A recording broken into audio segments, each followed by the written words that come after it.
जयंतराव गोपीचंद पडळकर आता तुम्हाला विरोध करणार नाही आणि आता आम्ही तुम्हाला अर्थमंत्री करणार आहोत, त्यामुळे विचार करा, असं जणू थेट मुख्यमंत्री देवेंद्र फडणवीस यांनी जयंत पाटलांना सांगितलेलं दिसतंय. याची चर्चा गेले 2 दिवस मुंबईमध्ये ज्या वेळेला जिल्हाध्यक्षांची बैठक राष्ट्रवादी काँग्रेस शरदचंद्र पवार पक्षाच्या वतीने आयोजित केली होती, तिथे गमती गमतीने बोललं जात होतं. पण ही गंमत नाही, तर काही जिल्हाध्यक्षांनी थेट खासदार सुप्रिया सुळे यांना विचारलं की आपण एनडीए सोबत जाणार की काय करणार, आम्ही संभ्रमात आहोत. स्वतः जिथे शरदचंद्र पवार साहेब त्या बैठकीला उपस्थित राहिले, त्यांनी कार्यकर्त्यांचं जिल्हाध्यक्षांचं ऐकलं, मात्र जयंत पाटील उपस्थित नव्हते. त्यामुळे ही चर्चा. मग रोहित पवार यांना खुलासा करावा लागला पत्रकारांकडे की आमची कोर कमिटीची बैठक नंतर होणार आहे आणि त्यावेळेला जयंत पाटील निश्चित उपस्थित राहतील. एकूण नेमकं काय चाललेलं आहे राष्ट्रवादीमध्ये, या संबंधी आपण विश्लेषण करतोय. नमस्कार, जय महाराष्ट्र. मी डॉक्टर अनिल फळे. माझी आपल्याला विनंती की चॅनल सबस्क्राईब करा, सबस्क्राईबचं बटन दाबावं आणि आपली प्रतिक्रिया बिनधास्तपणे नोंदवावी.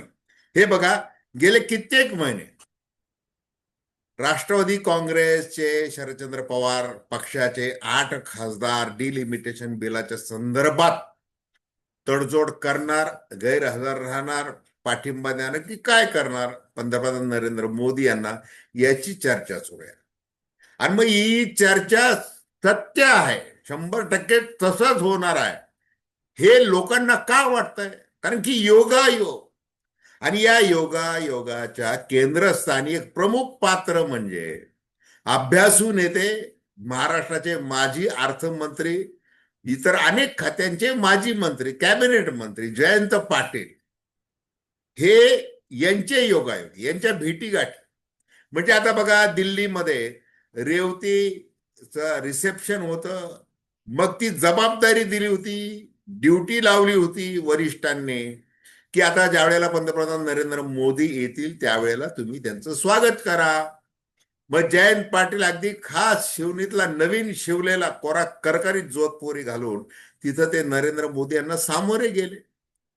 इकडे कोल्हापूरला जायचं होतं, मग त्यांना काय करावं ते सुचेना. मग त्यांनी विधानसभेचे अध्यक्ष राहुल नार्वेकर आणि मुख्यमंत्री देवेंद्र फडणवीस यांचं जे विमान चाललं होतं त्या विमानामध्ये घुसखोरी केली आणि कोल्हापूरला गेले. योगायोग.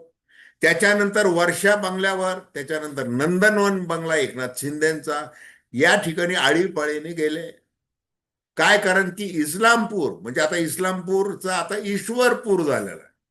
मग त्या नगराध्यक्षाचा प्रश्न घेऊन ते तिथं भेटले असं म्हणतात, म्हणजे स्वतः तसं जयंत पाटील सांगतात. आणि मग योगायोगाने काय होतं बघा, सुनील तटकरे तिथं असतात, प्रफुल्ल पटेल तिथं असतात वर्षा बंगल्यावर, ते एक होतं. आणि दुसरं महत्वाचं म्हणजे अमित शहा यांचे एकदम खासम खास नेते विनोद तावडे, राज्यसभेचे खासदार नुकतेच झालेले, हे यांना यांच्याबरोबर हॉटेल ट्रायडेंट मध्ये ते भेटतात. हे सगळं का होत आहे?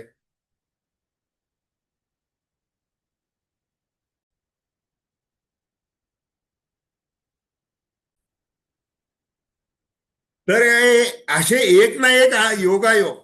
मग अर्थमंत्री जर झालो आपण तर हरकत काय आहे? कारण अजितदादांची सुद्धा तशीच इच्छा होती, असं कुठेतरी खाजगीमध्ये जयंत पाटील बोललेले आहेत का?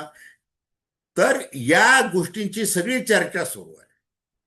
आणि जयंत पाटलांना घाई झालेली, आता आता नको ते काय पडळकर सारखं वाटेल तसं बोलतात, सांगलीमध्ये बोललं जातं, सगळीकडे बोललं जात आहे. आणि इकडं रोहित दादा पवार, आता रोहित पवार राहिलेले नाहीत तर ते रोहित दादा पवार झालेले. राज्यभर त्यांनी रान पेटवलेलं आहे.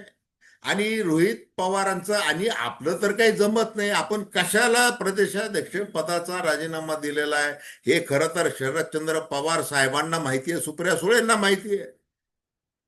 मग हे आपली जी पवार घराण्याची जी लिगसी आहे, या लिगसीला स्मरून आपण ज्या निष्ठा वाहिलेल्या आहेत त्याची किंमत जर अशा पद्धतीने रोहित पवार करणार असेल तर आपलं काय त्याची आपली घुसमट होती मोठी. काय केलं पाहिजेत आपण? आणि पुन्हा अजून 3 वर्ष आणि सत्तेशिवाय राहायचं नाही.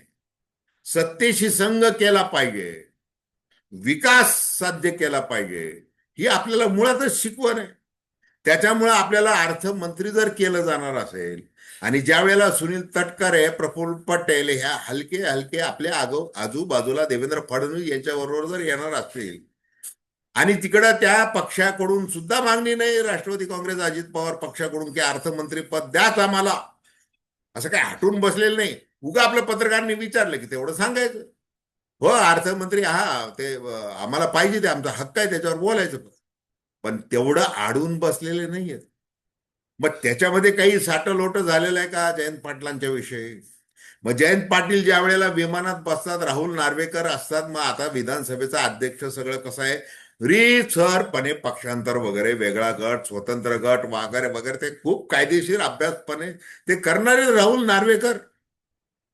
जसं त्यांनी राष्ट्रवादी काँग्रेसच्या बाबतीत जुलै 2023 मध्ये केलं, हे केलं, शिवसेनेच्या बाबतीमध्ये केलं, मग आपलं करायला काय? असं जयंत पाटलांना दिलासा काय चाललेलं आहे नेमकं?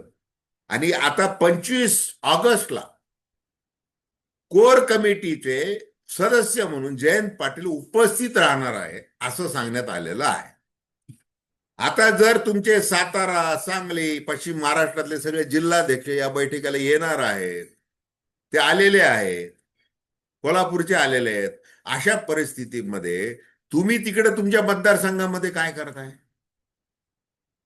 जर 15-16 ऑगस्टला बैठक होतीये, आज सकाळी तुम्हाला विचारलं जात आहे, तर तुम्ही तसं का बोलत नाहीत? बरं, तुम्ही बोलल्यानंतर काहीतरी दुसरं कारण सांगणार आणि गुदगुल्या करून दुसऱ्यांना खुलासा करणार की नाही हो, हे असं तुम्ही काहीतरी बातम्या लावताय वगैरे, असं तसं काहीतरी बोलणार.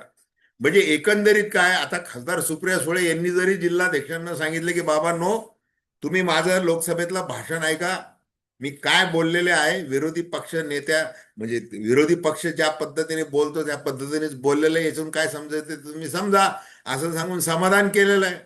आता आपल्याला कसं आहे, जिल्ह्या जिल्ह्यामध्ये आपल्याला स्थानिक समस्या आहेत वगैरे, विकास आहे वगैरे वगैरे, याच्याकडे लक्ष घालायचं आहे.